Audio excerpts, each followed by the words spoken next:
Is anything safe on the internet? It was supposed to be a leading source of information on security matters, but the think tank Stratfor is still recovering a fortnight after it fell victim to an extraordinary hacking attack. Cyber thieves made off with the personal details of hundreds of thousands of subscribers, and it's emerged that some of those subscribers hold key positions in the British government, military and police. Our technology correspondent Benjamin Cohen is outside the Cabinet Office now. Ben. Well, Stratfor was supposed to be one of the world's most significant private intelligence companies, so influential were its services that it was dubbed the Shadow CIA. But a few weeks ago, its servers were hacked and huge amounts of data was stolen.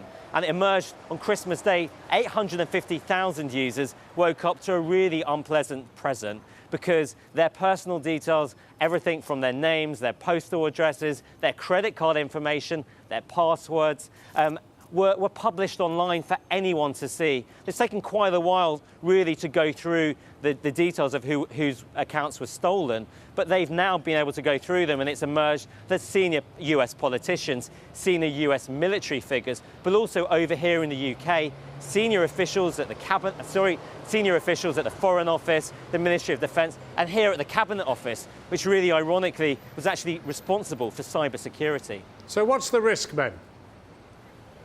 Well, one of the key issues is that the credit card information of all of these people were published, and actually they woke up to find that they'd given an unexpected Christmas present of $50,000 between them to numerous high-profile charities, and many other users have complained that since the incident, money's been taken from their account without their permission.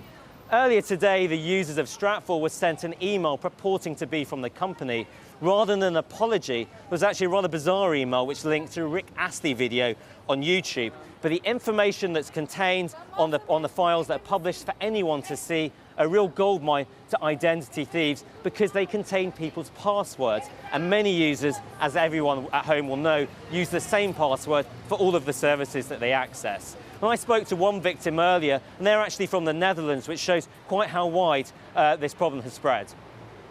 Yeah, I'm amazed, I'm astounded, I'm flabbergasted by the fact that that a company like Stratfor does not encrypt the credit card information.